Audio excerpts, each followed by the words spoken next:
Quantum প্রদেশ সম্মানিত অতিথি প্রদেশ ছিল। 32টি দেশ ও অঞ্চল থেকে শীর্ষস্থানীয় 300টিরও বেশি আন্তর্জাতিক কোম্পানি এতে অংশগ্রহণ করে।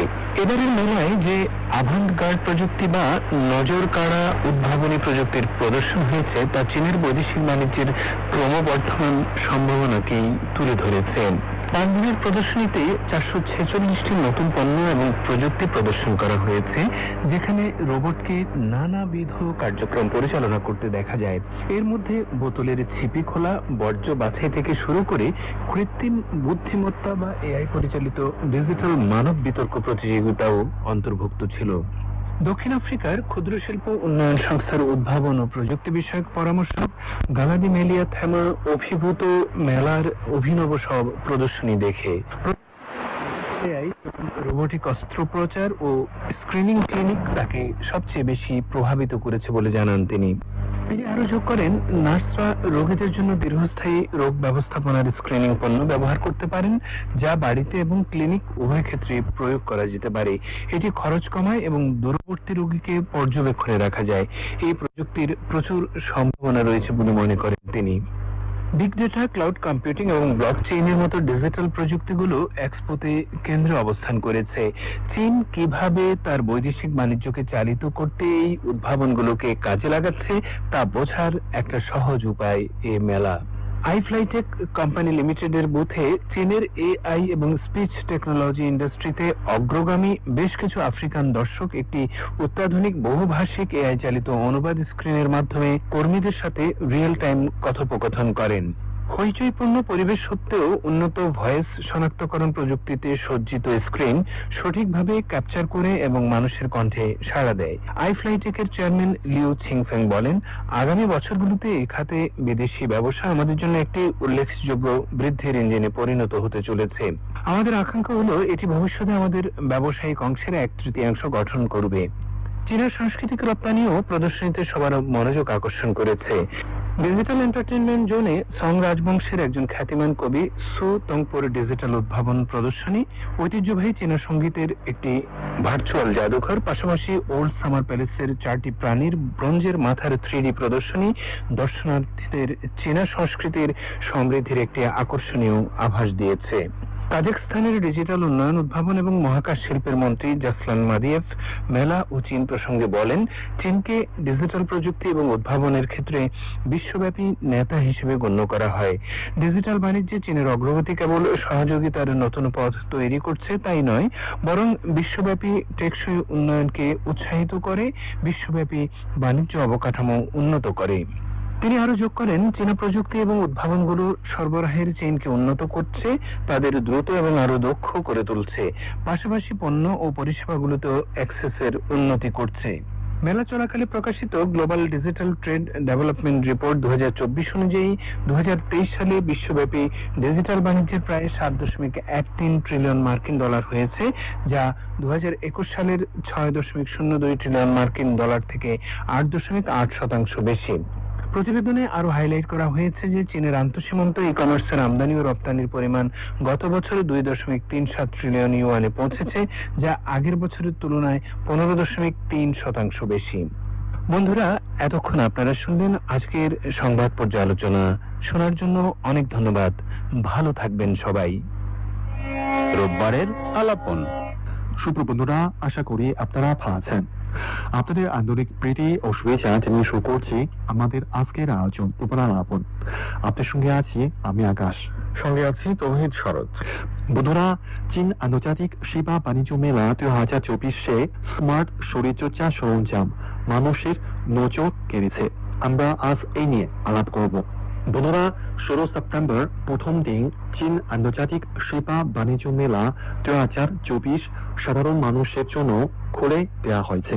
খেলাধুলা, পরিষেবা এলাকায় একাধিক বর্ণিল কার্যক্রম অনুষ্ঠিত হয়েছে। এতে অনেকেই নানা কার্যক্রমে অংশগ্রহণ করেছেন। চীন আন্তর্জাতিক সেবা বাণিজ্য মেলায় ক্রীড়া পরিষেবা প্রদর্শনীতে টেবল টেনিস সহ একাধিক প্রতিযোগিতা অন্তর্ভুক্ত করা হয়েছে। এতে প্রতিদিন অনেক মানুষ খেলেছেন। এছাড়া ক্রীড়া সরঞ্জাম প্রদর্শনীও অনেক মানুষকে আকর্ষণ করেছে।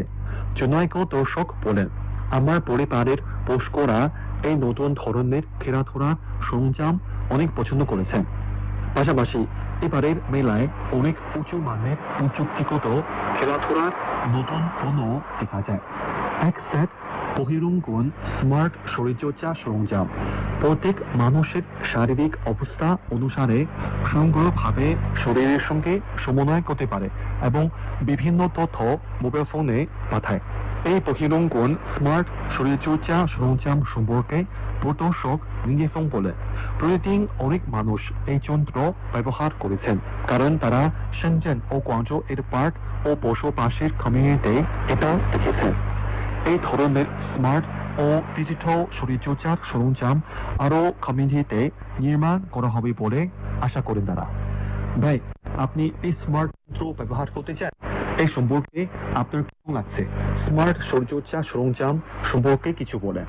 আসলে আপনার কাছ থেকে শুনে স্মার্ট শরীর চর্চার সরঞ্জাম এবং এই যন্ত্রপাতি সম্পর্কে অবশ্যই অনেক আগ্রহ তৈরি হয়েছে, কারণ তাত্ত্বিকভাবে এই সমস্ত যন্ত্র সম্পর্কে আমি জানি, অনলাইনে বা ভিডিওতে আমরা প্রায়শই দেখি, কিন্তু সরাসরি ব্যবহার করার সুযোগ বা অভিজ্ঞতা এখনো আমাদের অনেকেরই হয়নি। এ কারণে স্মার্ট সরঞ্জাম বা স্মার্ট শরীরচর্চা সরঞ্জাম আমি খুবই পছন্দ করি। তো যাই হোক, এই স্মার্ট ফিটনেস ইকুইপমেন্ট বা শরীরচর্চার সরঞ্জাম আধুনিক প্রযুক্তি ও শরীরচর্চার সমন্বয়ে তৈরি এমন ডিভাইস বা সরঞ্জাম যা মানুষের শরীরচর্চার অভিজ্ঞতা আরো উন্নত করে এবং কার্যকর করে তোলে। এই সরঞ্জামগুলো বিভিন্ন সেন্সর, স্মার্ট অ্যাপ্লিকেশন এবং কৃত্রিম বুদ্ধিমত্তা বা এআই এর সমন্বয়ে কাজ করে, যা ব্যবহারকারীদের তাদের শারীরিক অবস্থা পর্যালোচনা করতে, শরীরচর্চার লক্ষ্য নির্ধারণ করতে এবং তা অর্জন করতে সহায়তা করে। স্মার্ট ফিটনেস ডিভাইসের ব্যবহার শুধু পেশাদার খেলোয়াড় বা ক্রীড়াবিদদের মধ্যেই সীমাবদ্ধ নয়, বরং সাধারণ মানুষও এখন সহজে এগুলো ব্যবহার করতে পারে, যেমন এবারের আন্তর্জাতিক পরিষেবা বাণিজ্য মেলায় তা দেখা গেছে। আমরা তাহলে কিছু স্মার্ট শরীরচর্চা সরঞ্জাম এবং তার সুবিধা সম্পর্কে দর্শকদের, শ্রোতা বন্ধুদের বিস্তারিত জানানোর চেষ্টা করি, কি বলেন? হ্যাঁ, অবশ্যই। প্রথমেই স্মার্ট ওয়াচ বা ফিটনেস ব্যান্ডের কথা বলা যায়, কারণ এটা এখন ব্যাপক জনপ্রিয় এবং সব দেশেই কম বেশি অনেকেই এটি ব্যবহার করতে পারছেন। স্মার্ট ওয়াচ এবং ফিটনেস ব্যান্ড বর্তমানে বেশ জনপ্রিয় স্মার্ট শরীরচর্চার সরঞ্জামের মধ্যে একটি। এই ডিভাইসগুলো সাধারণত মানুষের হৃদস্পন্দন পরিমাপ করতে পারে, ক্যালোরি বার্ন, হাঁটার সংখ্যা বা অর্থাৎ প্রতি ধাপের সংখ্যা, ঘুম পর্যবেক্ষণ ইত্যাদি তথ্য রেকর্ড করে এবং তা স্বয়ংক্রিয়ভাবে যার যার মোবাইল ফোনে পাঠিয়ে দেয়। এর মধ্যে সবচেয়ে জনপ্রিয় হচ্ছে অ্যাপল ওয়াচ, ফিটবিট এবং গ্রামীণের মতো ব্যান্ডগুলো। এই ওয়াচগুলো অত্যন্ত কার্যকরী এবং ব্যবহারকারীদের নিয়মিত শরীরচর্চা সম্পর্কে তথ্য দিয়ে তাদের প্রাত্যহিক যে লক্ষ্য, সেই লক্ষ্য অর্জনে সহায়তা করে। এরপর আছে স্মার্ট ট্রেডমিল। ট্রেডমিল কিন্তু আমরা সবাই কম বেশি জানি, যাতে দৌড়ানো হয়, তাই না? এই স্মার্ট ট্রেডমিল গুলো সাধারণ ট্রেডমিল থেকে একটু আলাদা। এতে বেশ কিছু সেন্সর আছে, স্মার্ট ডিসপ্লে রয়েছে যা দৌড়ানোর সময় গতি, ক্যালোরি বার্ন করার পরিমাপ এবং হার্টবিট বা হৃদস্পন্দন পর্যবেক্ষণ করে। কিছু স্মার্ট ট্রেডমিলে ইনক্লাইনিং অর্থাৎ উচ্চতা পরিবর্তন সুবিধা থাকে, যাতে ব্যবহারকারীরা চ্যালেঞ্জিং ট্রেনিং করতে পারেন। কিছু স্মার্ট ট্রেডমিল আছে যা বিভিন্ন ধরনের অ্যাপের মাধ্যমে সংযুক্ত হয়ে ভার্চুয়াল দৌড়ের অভিজ্ঞতা প্রদান করতে থাকে। এরপর রয়েছে স্মার্ট বাইসাইকেল। স্মার্ট বাইসাইকেলগুলো সাধারণত বাইসাইকেলের সাথে সংযুক্ত থাকে না, বরং এটি ইনডোর ব্যায়ামের জন্য ডিজাইন করা। পেলটন এবং নর্ডিক ট্র্যাকের মতো বেশ কিছু আন্তর্জাতিক ব্র্যান্ড স্মার্ট বাইসাইকেল তৈরি করেছে, যা অনলাইন ক্লাস, ট্রেনিং মডিউল এবং ভার্চুয়াল প্রতিযোগিতার সুবিধা দেয়। এতে ব্যবহারকারীরা অন্যদের সঙ্গেও প্রতিযোগিতা করতে পারেন, নিজের কাজের গতি এবং পারফরমেন্স ট্র্যাক করতে পারেন। এছাড়া আছে yoga mat. Smart yoga mat এমন একটি ডিভাইস যা যোগাসনের বিভিন্ন পোজ এবং ভঙ্গি পর্যবেক্ষণ করতে পারে। এতে ইনবিল্ট সেন্সর থাকে যা একজন ব্যবহারকারীর প্রতিটি পোজ এবং অবস্থানের যথার্থতা নিশ্চিত করে। স্মার্ট ম্যাটের মতো যোগা ম্যাট ব্যবহারকারীর পোজ ঠিক রাখতে নির্দেশনা দেয় এবং তাৎক্ষণিক ফিডব্যাক দেয়। এছাড়াও আছে স্মার্ট ওয়েট এবং স্মার্ট কেটেলেবেল।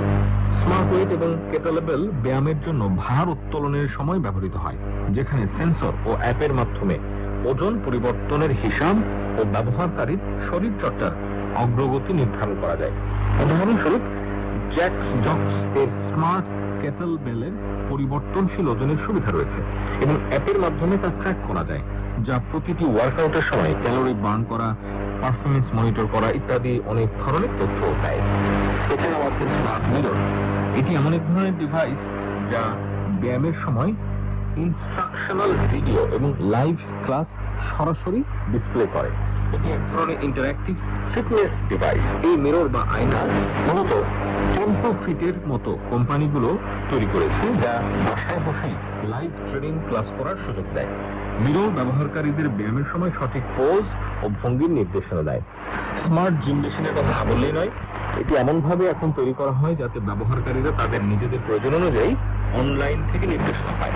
স্মার্ট জিম সরঞ্জাম যেমন টোনাল কিংবা রয়েছে, যা মূলত ভার্চুয়াল প্রশিক্ষণ সেশন, অটোমেটেড ওজন নিয়ন্ত্রণ এবং প্রশিক্ষণের দিক নির্দেশনা দিয়ে থাকে। এটা মানুষের শরীরচর্চাকে আরো সহজ এবং আনন্দদায়ক করে তুলেছে। তো যাই হোক, আমরা বলছিলাম স্মার্ট শরীরচর্চা সরঞ্জামগুলোর কথা, যা আমাদের শরীরচর্চার অভ্যাসকে আরো বেশি পরিকল্পিত, লক্ষ্য নির্ভর এবং কার্যকর করতে সাহায্য করে। এগুলোর মাধ্যমে মানুষ শরীরচর্চার সময় প্রত্যেকটি ক্রিয়া পর্যবেক্ষণ করা যায়, ব্যক্তিগত তথ্য বিশ্লেষণ করা যায় এবং শরীরচর্চার ফলাফল উন্নত করার সুযোগ পাওয়া যায়। চীনে পার্ক বা আবাসিক এলাকায় অনেক শরীরচর্চার সরঞ্জাম রয়েছে এবং তা সব ফ্রি। আমরা আমাদের CRI পাশের লাওশান পার্ক নিয়ে একটি উদাহরণ দিতে পারি। ভাই, আপনি আমাদের বন্ধুদের কিছু বলতে পারেন? হ্যাঁ, অবশ্যই। আমরা আসলে CRI এর পাশের যে বুড়ো পার্ক বা লাওশান পার্কের স্মার্ট বা শরীরচর্চার যে সরঞ্জাম রয়েছে বা এখানে জগিং, ট্রেকিং, মাউন্টেন বাইকিং এর যে ব্যবস্থা রয়েছে সেগুলো নিয়ে অনেক কথা বলেছি। তো আমি মূলত চীনের এই যে ব্যবস্থা এ সম্পর্কে কিছু তথ্য জানাই। বিনামূল্যে ব্যবহারের জন্য চীনের বিভিন্ন পার্কে শরীরচর্চার সরঞ্জাম রয়েছে। এগুলো মূলত স্থানীয় জনগণের দৈনন্দিন শরীরচর্চার চাহিদা পূরণ করে। বিভিন্ন বয়সের মানুষ এখানে শরীরচর্চার উপযোগী নানা ধরনের সরঞ্জাম পেয়ে থাকে। চীনের স্থানীয় সরকার এবং কমিউনিটি কর্তৃপক্ষ এসব সরঞ্জামের ব্যবস্থাপনা ও রক্ষণাবেক্ষণের দায়িত্ব পালন করে। প্রথমে বলা যায় যে কি ধরনের সরঞ্জাম রয়েছে। মূলত চীনের পার্ক এবং আবাসিক এলাকায় যে ধরনের শরীরচর্চার সরঞ্জাম রয়েছে সেগুলো হলো চিন আপ বার বা ফুল আপ বার, যা মূলত শরীরের উপরের অংশের পেশি শক্তিশালী করতে ব্যবহৃত হয়। রয়েছে লেগ প্রেস মেশিন, যা দিয়ে মূলত পায়ের পেশি উন্নত করা যায়। এছাড়া রয়েছে পেটের পেশি এবং কোমরের ব্যায়ামের জন্য সিট আপ বেঞ্চ। রয়েছে মানুষের কার্ডিওভাস্কুলার ফিটনেসের জন্য এক ধরনের যন্ত্র। তাছাড়া হাঁটাহাঁটি এবং পায়ের পেশির ব্যায়ামের জন্য রয়েছে এয়ার ওয়াকার মেশিন, যা মূলত ঝুলন্ত অবস্থায় থাকে। এছাড়া রয়েছে টুইস্ট মেশিন, যা কোমরের পেশি এবং শরীরের নমনীয়তা বৃদ্ধির জন্য ব্যবহৃত হয়। সব বয়সের মানুষ, এমনকি শিশুরাও এগুলো ব্যবহার করতে পারেন। বিশেষ করে বয়স্কদের জন্য বিশেষভাবে তৈরি সরঞ্জাম আমি দেখেছি, যেমন হাত বা পা ঘোরানো মেশিন, শরীরের নমনীয়তা বৃদ্ধির জন্য ছোট ছোট ব্যায়াম সরঞ্জাম। অনেক জায়গায় শিশুদের খেলার সরঞ্জামও থাকে আলাদাভাবে, যাতে শিশুরাও শরীরচর্চা করতে পারে এবং ভবিষ্যতে শরীরচর্চার জন্য আগ্রহী থাকে। এসব সরঞ্জামের ব্যবস্থাপনা এবং রক্ষণাবেক্ষণ বেশ গুরুত্বপূর্ণ। চীনের স্থানীয় সরকারগুলো এবং কমিউনিটি কর্তৃপক্ষ এই সরঞ্জামগুলো রক্ষণাবেক্ষণের জন্য বিভিন্ন ধরনের পদক্ষেপ নেয়। তারা নিশ্চিত করে শরীরচর্চার সরঞ্জামগুলো নিয়মিত মেরামত ও পরিষ্কার করা হয় এবং নিরাপদ ব্যবহারের উপযোগী থাকে। স্থানীয় সরকার বা কমিউনিটি কর্তৃপক্ষ নিয়মিতভাবে এসব সরঞ্জাম পরিদর্শন করে, যেগুলোর মাধ্যমে যান্ত্রিক ত্রুটি বা ক্ষতি দেখা দেয় তা দ্রুত মেরামতের ব্যবস্থা করা হয়। সরঞ্জামগুলোর নিরাপত্তা একটি বড় বিষয়, কারণ অনেক মানুষ প্রতিদিন এই সরঞ্জামগুলো ব্যবহার করছেন। কর্তৃপক্ষ নিশ্চিত করে যে সরঞ্জামগুলো ব্যবহারের জন্য নিরাপদ কিনা এবং এসবের যান্ত্রিক অবস্থা ভালো আছে কিনা। এসব সরঞ্জাম নিয়মিত পরিষ্কার করা হয়। স্থানীয় কর্তৃপক্ষ প্রায়শই শরীরচর্চার সরঞ্জামগুলো সঠিক ব্যবহার জনগণকে অবগত করার জন্য নির্দেশিকা লাগিয়ে দেয় বা পোস্টার ব্যবহার করে। এতে করে মানুষ সঠিকভাবে শরীরচর্চা করতে পারেন এবং সরঞ্জামগুলোর ক্ষতিও এড়ানো যায়। তো যাই হোক, চীনের বিভিন্ন শহর এবং প্রদেশের স্থানীয় সরকার শরীরচর্চার সুবিধা বাড়ানো এবং টেকসই ব্যবস্থাপনার জন্য আরো কিছু কার্যকরী উদ্যোগ নিয়েছে। তার মধ্যে অন্যতম হলো বিনিয়োগ। স্থানীয় সরকার স্বাস্থ্যসম্মত জীবনধারার জন্য বাজেটের একটি অংশ এসব পার্ক এবং আবাসিক এলাকায় শরীর চর্চার সরঞ্জাম স্থাপনে ব্যয় করে থাকে।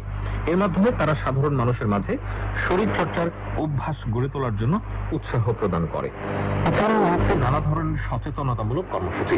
চীনে সরকারি বিভিন্ন উদ্যোগ যেমন কমিউনিটি হেলথ ড্রাইভ এবং জাতীয় শরীর চর্চা দিবস পালনের মাধ্যমে জনগণকে শরীর চর্চায় উদ্বুদ্ধ করা হয়। স্মার্ট ফিটনেস সুবিধাও দেওয়া হয়, যেমনটা আমরা আজকে বলছিলাম। এরকম স্মার্ট শরীর চর্চা সরঞ্জাম বিভিন্ন জায়গায় স্থাপন করা হয়েছে, যেখানে মানুষ শারীরিক অবস্থা পর্যালোচনা করতে পারেন এবং ডিজিটাল প্রযুক্তি ব্যবহার করতে পারেন। মূলত চীনের পার্ক এবং আবাসিক এলাকাগুলোতে বিনামূল্যে শরীর চর্চার জন্য যেসব সরঞ্জাম রয়েছে তা একটি ব্যতিক্রমী উদ্যোগ। স্থানীয় সরকারগুলো এবং কমিউনিটি কর্তৃপক্ষের সমন্বয়ে এসব সরঞ্জাম ব্যবস্থাপনা ও রক্ষণাবেক্ষণ করা হয়, যাতে এগুলো সাধারণ মানুষের জন্য দীর্ঘস্থায়ী এবং কার্যকর সহযোগিতা দিতে পারে। চীনে আসলে উঁচু মানের প্রযুক্তি উন্নয়ন অনেক গুরুত্ব দেওয়া হচ্ছে। এই জন্য অনেক ধরনের উঁচু প্রযুক্তিগত পণ্য রয়েছে, যেমন স্বচালিত গাড়ি। এই সম্পর্কে অগ্রগতি আমাদের কিছু বলুন প্লিজ। এবং আপনি আগে এই গাড়ি একবার ব্যবহার করেছেন, তাই না? তাহলে আপনার এই অভিজ্ঞতা আমাদের কিছু বলতে পারবেন ভাই? অবশ্যই, বিভিন্ন অনুষ্ঠানে ইতিমধ্যে আমি কিন্তু এই অভিজ্ঞতার কথা বলেছি। স্বচালিত গাড়ি যেসব অঞ্চলে চলে, বেইজিং এর বেশ কিছু শহরে আমি সেসব জায়গায় গিয়ে আমার নিজের একটা প্রশ্ন আছে। তাহলে এই ধরনের গাড়ি মানে স্বচালিত গাড়ি সেফ ও নট? আসলে এই নিরাপদ কিনা এটি নির্ভর করছে পরিবেশের উপর। অর্থাৎ ওই অঞ্চলে এ ধরনের গাড়ি কতগুলো ব্যবহার হচ্ছে, এবং আপনাকে তখন তুলনা করতে হয় যে যেসব অঞ্চলে স্বচালিত গাড়ি আছে সেখানে দুর্ঘটনার রেট বা হার কেমন, এবং যেসব অঞ্চলে মানুষ নিজেরা গাড়ি চালায় সেখানে দুর্ঘটনার হার কেমন। দেখা গেছে যে স্বচালিত গাড়ির দুর্ঘটনার হার প্রায় শূন্য। তাহলে এর থেকে নিরাপদ আর কি হতে পারে? আচ্ছা আচ্ছা। তো স্বচালিত গাড়ি যেসব অঞ্চলে আছে তার একটি অঞ্চল বেইজিং এ আছে। আমি সেখানে গিয়েছিলাম এবং আমি দেখেছি যে সেখানে স্বচালিত গাড়ি, ট্যাক্সি, টিটি এরকম সার্ভিস রয়েছে। শুধু তাই নয়, এসব অঞ্চলে কমিউনিটিতে খোয়াইতি ভাই নেই, খোয়াইতি গাড়ি আছে। অর্থাৎ ডেলিভারি গাড়িও মানুষ লাগবে না। হ্যাঁ, ডেলিভারি গাড়িও স্বচালিত। তা মূলত একটি কন্ট্রোল সেন্টার থেকে নিয়ন্ত্রণ করা হচ্ছে কোন গাড়ি কোথায় যাচ্ছে, এবং সার্বক্ষণিক স্যাটেলাইটের সাথে সংযুক্ত আছে। আমি সাক্ষাৎকার যখন গ্রহণ করেছিলাম কর্তৃপক্ষ, তাহলে ভবিষ্যতে স্বচালিত রিক্সাও হতে পারে। অবশ্যই সবকিছুই স্বচালিত হতে পারে। স্বচালিত বিমান, স্বচালিত ড্রোন ইতিমধ্যে পরীক্ষা করা হচ্ছে বিশ্বের বিভিন্ন জায়গায়। এগুলো খুব ভালো ফলাফল দিয়েছে। আসলে পরিবেশ বান্ধব প্রযুক্তি এবং মানুষের কষ্ট কমানোর জন্য এই জাতীয় প্রযুক্তিগুলো ধীরে ধীরে উন্নত হচ্ছে। এবং আসলে অবশ্যই আপনি যদি পৃথিবীর দিকে তাকান, পৃথিবীর আকাশ মেঘ পরিচালনা হচ্ছে, ওয়াটারফল হচ্ছে, বৃষ্টি হচ্ছে, আবার সমুদ্রের পানি বাষ্প হয়ে আকাশে হচ্ছে। এই যে ব্যবস্থাপনাগুলো, এগুলো এক ধরনের নিয়মের মাধ্যমে পরিচালিত হয়, যাকে আমরা বলতে পারি স্বচালিত। তো এই যে নিয়মগুলো পরিচালিত হচ্ছে, এই ঠিক একই নিয়মে যদি রাস্তাঘাটে গাড়ি চলে, যদি আপনি সহজে ট্রেনে উঠতে পারেন, বিমানে উঠতে পারেন, অর্থাৎ আপনি সেবা গ্রহণ করতে পারেন, তাহলে অনেক বেশি নিরাপদ হয়। কারণ মানুষ অনেক সময় আবেগ তাড়িত হয়ে অনেক সময় দ্রুত সিদ্ধান্ত নেওয়ার কারণে আবার অনেক সময় কিন্তু বিভিন্ন ধরনের সড়ক দুর্ঘটনা ঘটে থাকে। আমরা যদি আমাদের সাম্প্রতিক সময়ের ইতিহাসের শত শত মানুষকে নিয়ে নিখোঁজ হয়ে যাওয়া বিমান দুর্ঘটনার দিকে খেয়াল করি, আমরা হয়তো দেখবো যে বিমান চালক অর্থাৎ পাইলটের কোনো দোষ ছিল না, হয়তো বিমানের কোনো কারণে যান্ত্রিক ত্রুটি ছিল, কিন্তু তিনি বুঝতে পারেননি, এ কারণে দুর্ঘটনা ঘটেছে। এই যে নানা ধরনের সমস্যা, এই সমস্যাগুলোকে আরো বেশি মিনিমাইজ করা, কমিয়ে আনার পদ্ধতি মূলত এই স্বচালিত ব্যবস্থাপনা। এবং এই ব্যবস্থাপনা দেখা যাচ্ছে যে এখন পর্যন্ত যেসব জায়গায় প্রয়োগ করা হয়েছে সেখানে দুর্ঘটনার হার কমে গেছে। তো এদিক থেকে বোঝা যায় যে স্বচালিত ব্যবস্থাপনাগুলো এখন পর্যন্ত অনেকাংশেই নিরাপদ। তো আসলে কি স্বচালিত? এটি আমার একটি প্রশ্ন ছিল। আমি জিজ্ঞেস করেছিলাম যে কোনো কারণে যদি দুর্যোগপূর্ণ আবহাওয়া অথবা মহাজাগতিক কোনো কারণে যদি স্যাটেলাইটের সাথে সংযোগ বিচ্ছিন্ন হয়ে যায় তাহলে কি হবে? তখন আমাকে পাইতু কোম্পানির যিনি দায়িত্বে ছিলেন তিনি আমাকে নিশ্চিত করেছেন যে এটি মূলত স্যাটেলাইট হচ্ছে প্রথম পদক্ষেপ, কিন্তু স্যাটেলাইটের পর দ্বিতীয় কন্ট্রোল সেন্টার থাকে। যদি প্রথম নিয়ন্ত্রণ ব্যবস্থা ফেল করে, মানে তাদের ব্যবস্থা, হ্যাঁ, সেখানে সরাসরি যোগাযোগের অনেকটা ওয়্যারলেস এর মতো যদি আমাদের টেলিফোন সেন্টার বা টাওয়ার না থাকে তখন ওয়্যারলেস প্রযুক্তির মাধ্যমে এক ডিভাইসের সাথে আরেক ডিভাইসের যে সংযোগ পদ্ধতি সেইভাবেই গাড়িগুলোকে নিয়ন্ত্রণ করা যায়। অর্থাৎ এই ব্যবস্থাগুলো প্রয়োগ করা হয়েছে, পরীক্ষামূলক ভাবে চলছে এবং চীনের ব্যস্ত সমাজ জীবনে তা প্রবেশ করেছে। সাংহাইয়ে ব্যবহার করা হচ্ছে, দুবাইতে ব্যবহার করা হচ্ছে, বেইজিং এ ব্যবহার করা হচ্ছে। স্বচালিত গাড়ি, স্বচালিত ডেলিভারি সিস্টেম, স্বচালিত ড্রোন, এই পদ্ধতিগুলো এখন পর্যন্ত বেশ কার্যকর হয়েছে এবং যারা ব্যবহার করেছে তারা কিন্তু বেশ মজা পাচ্ছে। কারণ আমরা দেখেছি যে যখন স্বচালিত গাড়ি ট্যাক্সির মতো এসেছে কিন্তু কোনো ড্রাইভার নেই, তখন প্রথমে একটু ভয় লাগে, কোনো ড্রাইভার নেই কিন্তু গাড়ি থেকে আওয়াজ আসছে, অর্থাৎ সেখানে যে ছোট মাইক্রোফোন রয়েছে সেখান থেকে বলা হচ্ছে আপনি গাড়িতে বসুন। হ্যাঁ, এটাও একটি রোবোটিক ভয়েস। আপনি গাড়িতে বসার পরে গাড়ির দরজা বন্ধ হবে, আপনি কিভাবে এসি বাড়াতে চান বা কমাতে চান, জানালা খোলা রাখতে চান বা বন্ধ করতে চান, এগুলো আপনি নিজেই নিয়ন্ত্রণ করতে পারবেন। এমনকি কন্ট্রোল সেন্টারের সাথেও আপনি সরাসরি ডিসপ্লে বোর্ডের মাধ্যমে যোগাযোগ করতে পারবেন, কোনো সমস্যা নেই। কিন্তু গাড়ি সেন্টারও সাথে আপনি যোগাযোগ করতে পারবেন। গাড়ি স্বয়ংক্রিয়ভাবে চলছে, আপনি চাইলে গাড়ির স্পিড বা গতি বাড়াতে পারবেন না, কমাতে পারবেন না। মানে আপনি এই গাড়ি আসলে কন্ট্রোল করতে পারবেন। আপনি যদি যেমন আপনি যদি চান যে আপনি এখনই গাড়ি থেকে নেমে যেতে চান, তাহলে গাড়িকে আপনার ইনস্ট্রাকশন দিতে হবে যে থামুন বা বাটন প্রেস করতে হবে, গাড়ি তখন সবচেয়ে কাছের জায়গায় রাস্তার পাশে থেমে যাবে। তো এই যে পদ্ধতিগুলো এগুলো গাড়িতে আছে, এটার মানে এটা নয় যে গাড়ি আপনাকে বন্দি করে ফেলবে। একটা মজার অভিজ্ঞতা, কারণ আমি কখনো এই ধরনের কারণে আমি উঠিনি। তো আপনার তো সুযোগ আছে, আপনি বেজিং এ থাকেন, বেজিং এর বেশ কিছু অঞ্চলে এই গাড়ি পরীক্ষামূলক ব্যবহার চলছে, বেশ সফল হয়েছে এবং আমি দেখেছি যে সেখানকার মানুষরা এতে খুব অভ্যস্ত হয়ে গেছে, তাদের মধ্যে যেন একদম ভয় নেই। কারণ রাস্তায় আমি প্রচুর গাড়ি দেখেছি, কোনো ড্রাইভার নেই, গাড়ি চলছে, সব গাড়ি শাঁসা করে চলছে, কোনো ড্রাইভার নেই।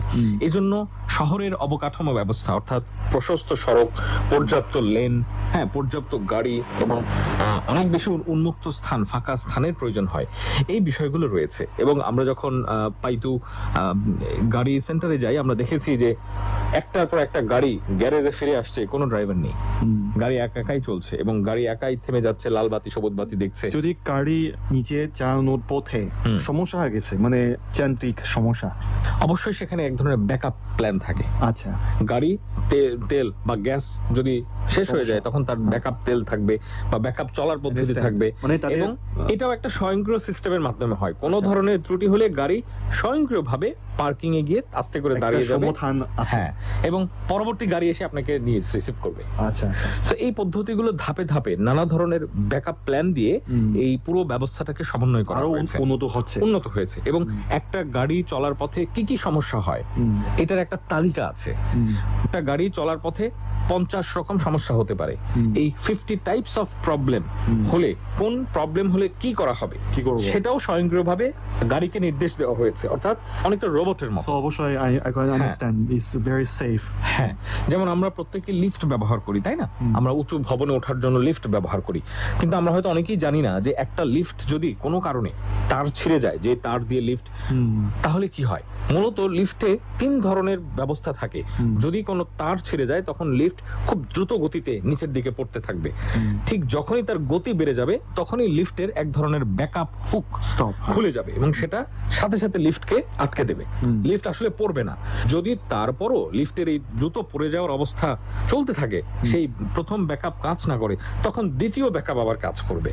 এইভাবে দ্বিতীয় তৃতীয় ব্যাকআপ আছে এবং সর্বশেষ ব্যাকআপ হলো একদম গ্রাউন্ড ফ্লোরে কিন্তু খুব শক্তিশালী বড় ধরনের স্প্রিং আছে, যেখানে এসে লিফট মূলত জাম্প খেতে থাকবে। সুপ্রিয় বন্ধুরা, আজকের অনুষ্ঠান এই পর্যন্ত। সঙ্গে থাকার জন্য অসংখ্য ধন্যবাদ।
প্রিয় শ্রোতা, আপনারা শুনছেন বেইজিং থেকে প্রচারিত চীন আন্তর্জাতিক বেতারের বাংলা অনুষ্ঠান।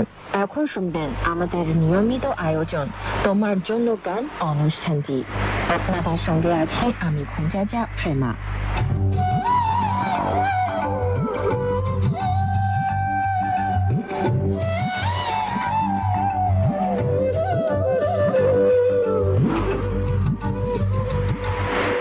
প্রিয় বন্ধুরা, আজকের অনুষ্ঠানে আমি আপনাদের সঙ্গীত দল ব্লুবার্ড ফ্লাইং ফিশের কিছু গল্প বলবো এবং তাদের কিছু জনপ্রিয় গান আপনাদেরকে শোনাবো। ব্লুবার্ড ফ্লাইং ফিশ চীনের মূল ভূখণ্ডের একটি সঙ্গীত দল। সঙ্গীত দলটি জিয়াং qiলিন এবং ওয়াং জিনজে দুজনকে নিয়ে গঠিত। বন্ধুরা, ব্লুবার্ড ফ্লাইং ফিশের আরো কিছু গল্প আমি পরে আপনাদেরকে জানাবো। তবে আজকে তোমার জন্য গান অনুষ্ঠানের প্রথম গান হিসেবে আমি